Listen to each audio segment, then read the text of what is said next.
Part 1, How to Start a Student First Club.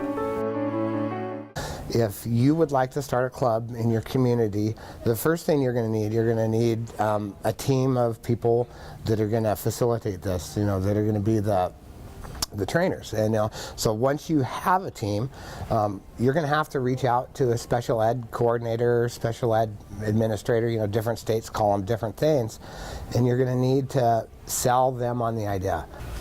So who here all knows the director of special education in your communities right now? 1, 2, 3. So get to know them, and it's important, and you got to sell them on the idea.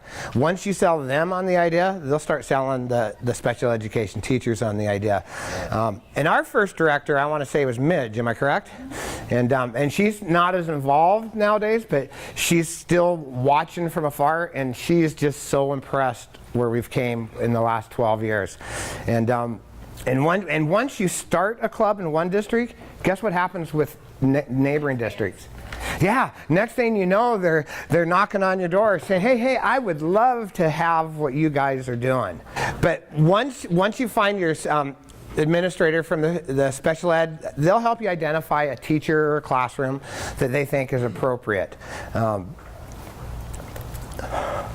Then, guess what? Now you got to sell the teacher. So, because you sold this administrator, does the teacher have to do it? You don't want to take a gander? No, the teacher absolutely don't. And a lot of times teachers are going to be resistant, but you have to sell them on the concept. And our data shows that the students who are in People First are 60% more likely to be employed. The officers are 80% more likely to maintain employment, but 200% more likely to speak up for themselves. And then once you sell the teacher on it, the key thing is you now need to sell the students on it. So here's the thing, when you guys see us up here, we're all one big family. We love to smile, we love to laugh, we have our moments. I have this motto. I sell it to them. If they vote on it. If they don't want it, I don't want to be there. They have to want it. But you want to explain what a club is, and again, a club isn't a class. So when you're talking an official club, we're talking something that is ran by the students, for the students, and we're more of an advisor in that capacity. We may do the lesson plans, and you'll see on the agenda, they do their meeting, but then there's the program. That's us. We do the program, but they tell us a lot of this, if it's a good club, they'll say, hey, we want to do such and such. We want to learn about such and such. I mean, not all of our clubs do that, but the ones that are really empowered, they'll tell you what they want to learn. They'll tell you, all right, we've learned enough. We want to do something fun. So you're going to have the students vote on if they wish to have a club or not, and if you do it right, so far I'm batting 1,000. Knock on. I need some wood. I gotta find some wood. Knock on some wood, because we're lucky because we have a history. Not only do we do things in the classes, but later on we do community activities, we do community projects, we do fundraisers, and we're gonna get more into that as time goes on. But the students have to buy into the club. If they do not buy into the club, it's not going to ever work. So, in a Student First program, there's a coordinator. How many of you are going to be coordinators? Do you know that yet? One coordinator? 2, 3, 4, okay. So any other coordinators? So, because a coordinator, it sounds like, it's a lot of glory, but I tell you what, it's a lot of work. Because the coordinator is going to develop lesson plans, and you guys are going to have a lot of our lesson plans, but lesson plans need to be modified, depending on the class. I mean, I wish I could say that everything we give you, it's going to be good for the first time, but if you start at 9th grade, you do a lesson. By 10th grade, do you think you can do that same lesson again? Yeah. Well, you may have new people. In the perfect world, that'd be great. But if you have 3 students who've seen that, what happens to those 3 students that aren't engaged? Yeah, goofed off, disruptive, and so it's a challenge coming up with new curriculum, isn't it, staff? Yeah. And so we prepare lesson plan. We do the training meetings. Team trainers, and you need at least 2. Do you guys have an idea of the size classrooms you're going to be working with at all? Nope. Not yet. So as silly as it sounds, we do one club that we have 35 students in. And I could do that with myself and one of my staff. I have another classroom that's got 15 students. It takes 4 staff to do that club because of the needs. We do a lot of hand over hand. We use some PECs, and we're going to get more into that.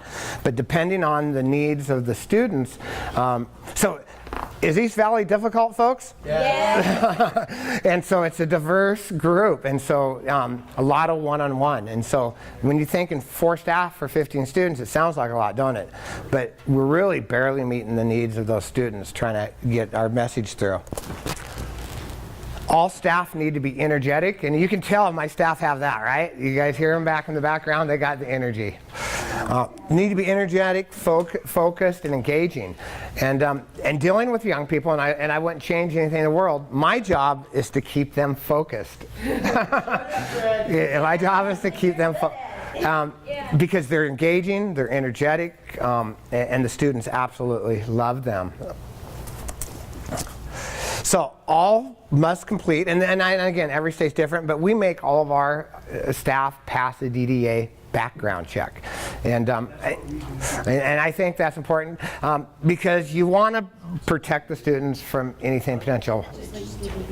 DDD, DDA, I mean, I can't keep up with the acronyms. Donna just handed me a thing of acronyms. If you look in that book, you see, so look in your resource book. You see all those acronyms? What pages? Acronyms, thank you. See, I can't even say the word, let alone. So there's a lot of them. And all must complete a school background. And we're going to go over one of these because schools have different rules. Every school district is going to be a little different. They all have different rules. They all have different requirements. And this is just Spokane School District. But some of the things, you know, again, they want to ask if you hold a teaching certificate.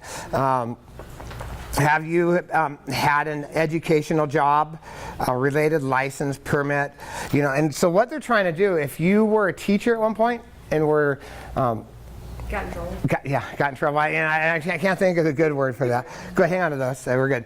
Have you ever been placed on administrative leave? So any one of these would disqualify you from being a volunteer in the school. Have you ever been disciplined, discharged, non-renewed? Have you resigned or otherwise separated from employment in order to avoid discipline charge? And so you see their background check's a lot heftier than the DDA one. But anyway, this is what they're looking for. So they want to make sure that their students are safe. And as a coordinator, we need to make sure our trainers are safe and they're appropriate with the students. Coming up next, Code of Conduct. If you would like more information about Student First and starting a club, contact Donna Larry at pfow@clarkston.com. EPIC is a grant of national significance. It stands for Equal Partners Interstate Congress. And if you're interested in more information about leadership and self-advocacy, contact EPIC. You can contact Noah, Noah, @arcwa.org.